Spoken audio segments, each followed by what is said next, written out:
l'adoration. Le but ultime de notre présence ne fait pas défaut,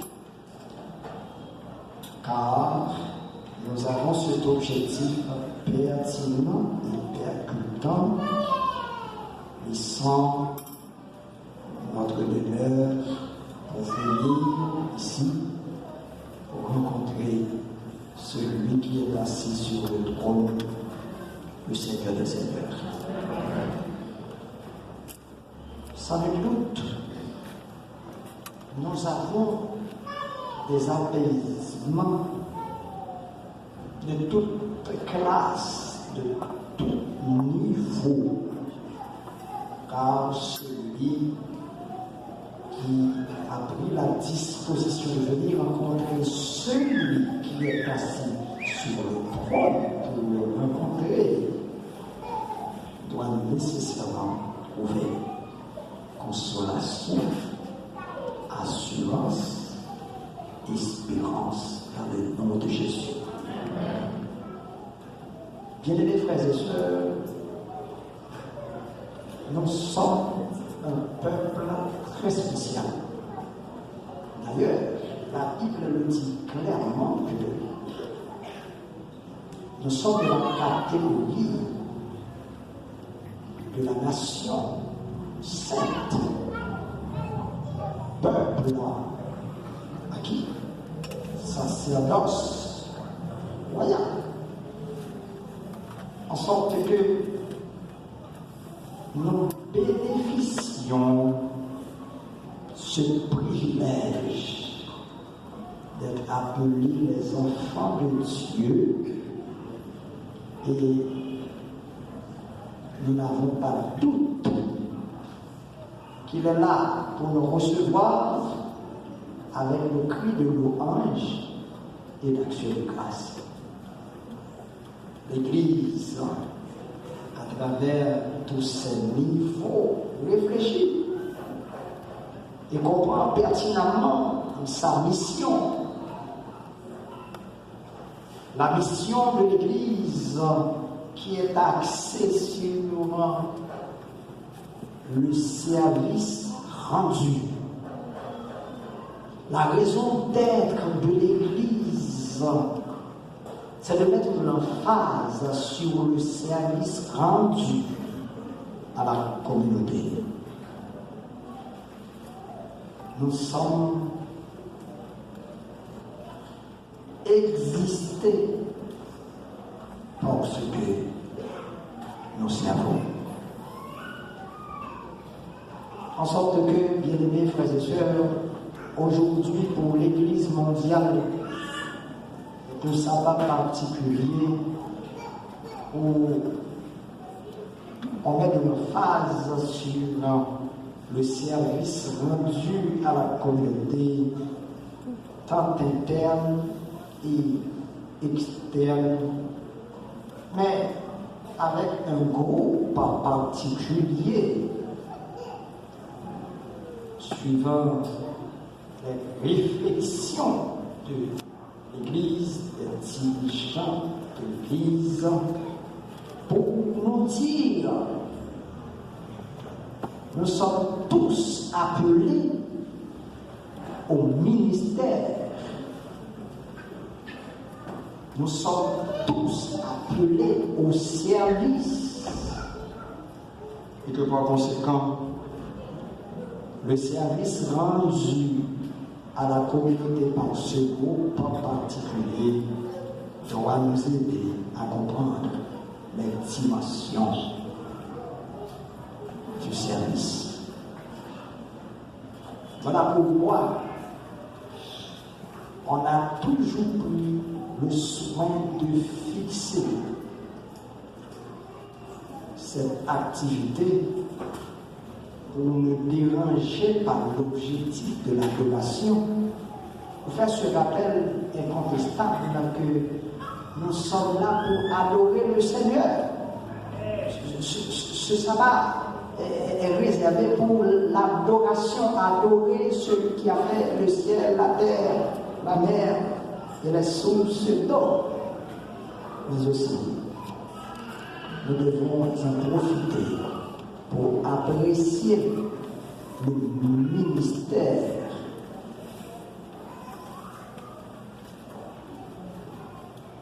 des infatigables, pour apprécier le ministère des bousculés, pour apprécier le ministère des malades, des passionnés, pour apprécier le ministère des anciens d'Église.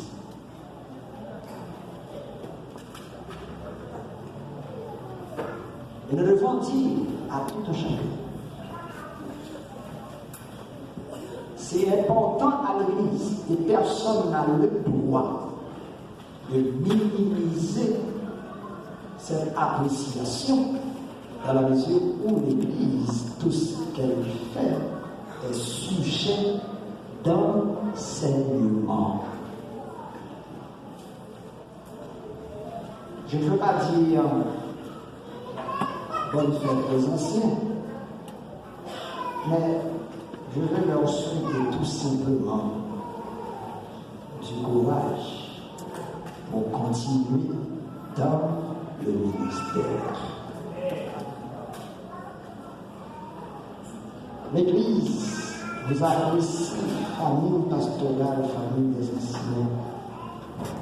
Et nous sommes reconnaissants au Seigneur parce qu'il a béni l'Église pour que nous ayons toujours des anciens et passer du temps pour réfléchir sur la vie de la communauté, pour réfléchir sur le bien-être de la communauté, se comportant comme reconnaissant. Cela veut dire exactement qu'on s'accroche à la vision de Dieu, parce que Dieu apprécie les gens qui se lancent dans le service. Bien-aimés frères et sœurs, nous vous encourageons à considérer les anciens comme des parias, comme des méprisés. Nous vous encourageons à avoir un regard profond sur le service que les anciens rendent à l'Église, non pas pour les vénérer, mais pour comprendre combien Dieu nous fait grâce et Dieu nous bénit. Nous sommes bénis au district de Bethléem de Jacquet, recevoir les différentes délégations venant de toutes les contrées de ce district, anciens, femmes d'anciens, les enfants d'anciens, pour rehausser l'éclat de ce service culturel.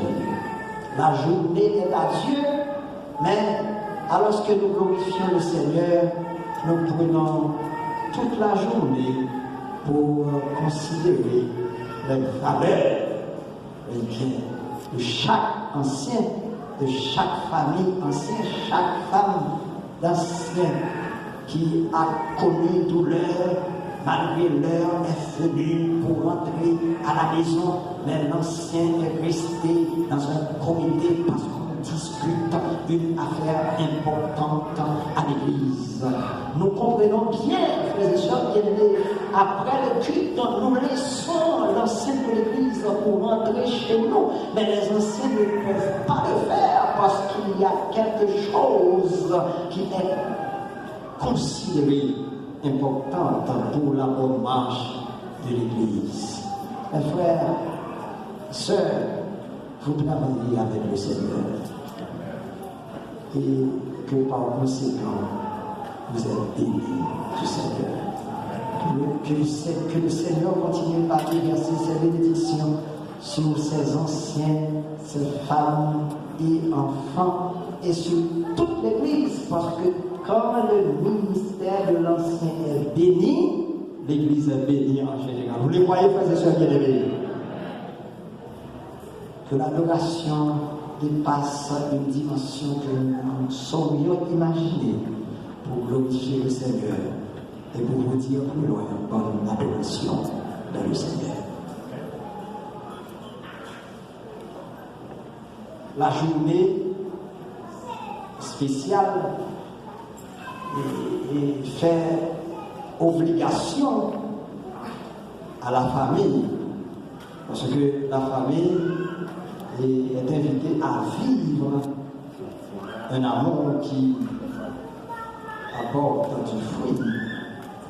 Et cette semaine a été une semaine spéciale pour la famille.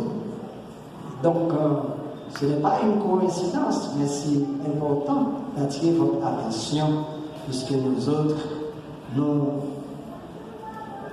rejoignons la famille pour rehausser l'éclat de cette belle journée à travers ce thème important, un ministère d'amour. Un ministère d'amour. Et là, nous vous invitons à réfléchir, frères et sœurs, anciens, femmes d'anciens et fils et filles d'anciens. Je vous invite à ouvrir votre Bible pour relire le texte que Sœur Faricia vient de lire pour nous. Le texte est inséré dans Jean chapitre 21, le verset 15 à 17. C'est un texte très connu, un texte très populaire qui va nous aider à réfléchir en peu de temps sur ce thème important. Il faut souligner, le texte commence avec une cheville rédactionnelle mettant en évidence la situation de Jésus avant cette déclaration, avant cet appel. Après, voyez bien, il faut souligner ça. Après qu'il eut mangé. Le texte nous dit que Jésus et les disciples mangeaient. Après qu'il eut mangé, Jésus dit à Simon, Pierre, fils de Jonas, m'aimes-tu plus que tu m'aimes ceci? Que répondit Simon? Il lui répondit, oui Seigneur, tu sais que je t'aime. Jésus lui dit, paix mes amis. Il lui dit une seconde fois, Simon, fils de Jonas, m'aimes-tu? Pierre lui répondit, oui Seigneur, tu sais que je t'aime. Jésus lui dit, paix mes brebis. Il lui dit pour la troisième fois, Simon, fils de Jonas, m'aimes-tu? Pierre fut attristé de ce qu'il lui avait dit pour la troisième fois. M'aimes-tu? Il lui répondit, Seigneur, tu sais toutes choses. Tu sais que je t'aime. Seigneur, tu sais toutes choses. Tu sais que je t'aime. Jésus lui dit, Père, mes brebis. Notre Seigneur, notre Dieu, nous voulons te réclamer influence de ton bon esprit pour méditer, pour comprendre et pour appliquer. Que tu bénisses, Seigneur, toute l'assistance, en particulier chaque famille d'assise. Que la soit ici, au nom de Jésus.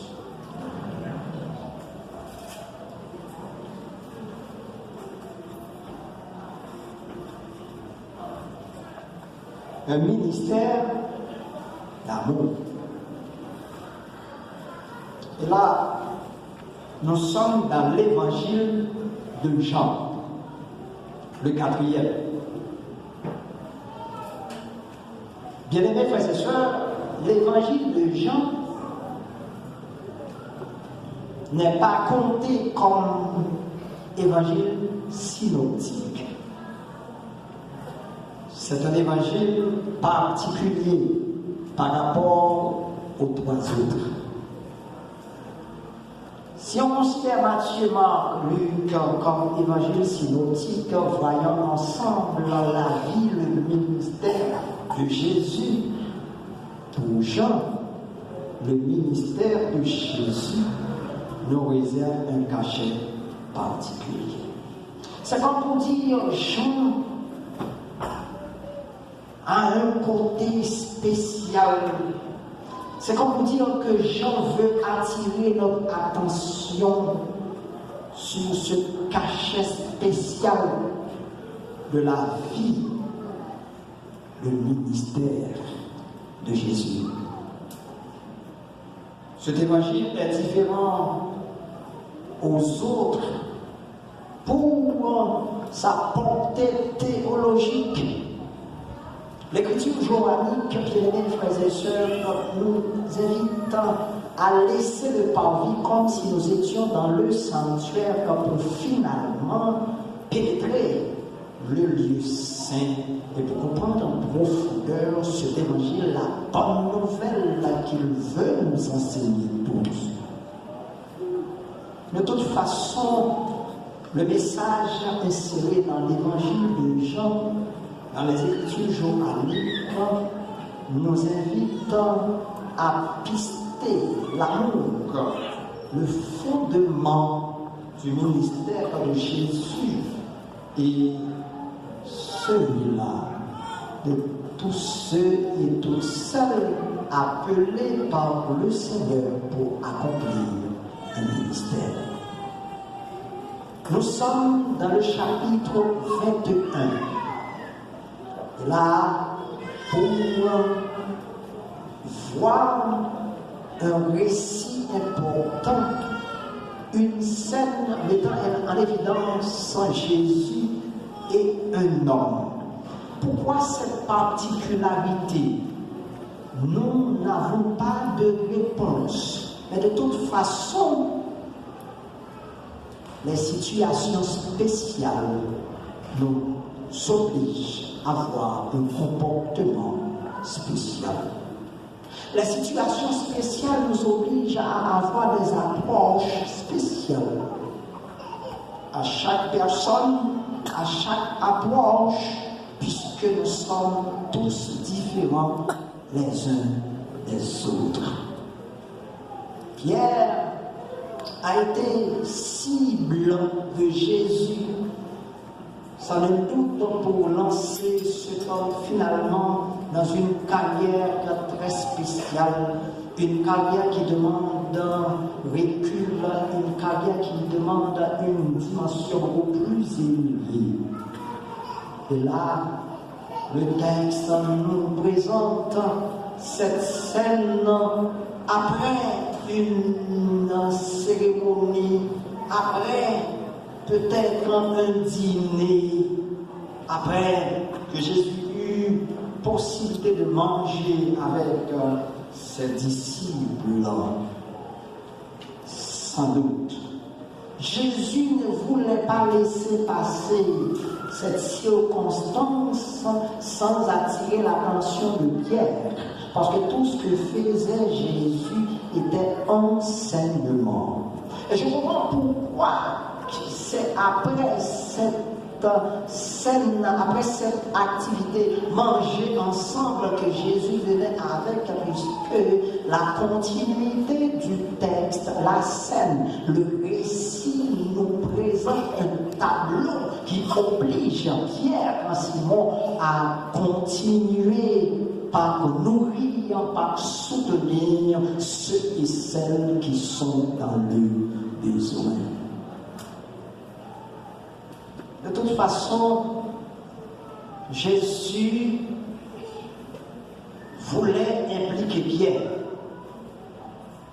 pas pour un temps, mais pour faire de Pierre un homme qui accomplit le ministère de temps en temps, à chaque fois, le besoin se fait sentir. Chers amis bien-aimés, à remarquer bien dans le texte qui fait corps avec notre thème, si vous lisez avec méditation, vous verrez exactement Jésus-Christ voulait faire jonction entre service et amour.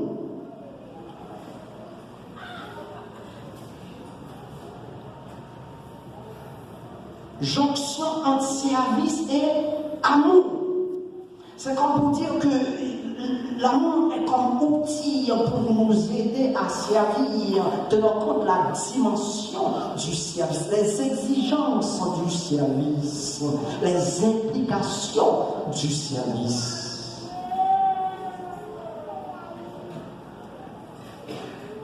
Jésus voulait faire de Pierre non un professionnel dans le service. Parce que les professionnels ne sont pas là. D'ailleurs, si nous osons de parler de service, ce n'est pas seulement l'Église qui prône le service. Chaque gouvernement, on a étayé pas mal de ministères. Ce sont des hommes et des femmes qui rendent service.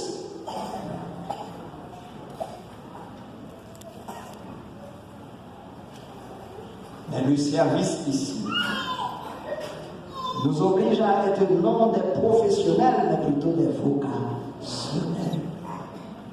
J'ai toujours fait le distinguo entre deux infirmières ou infirmiers. Celui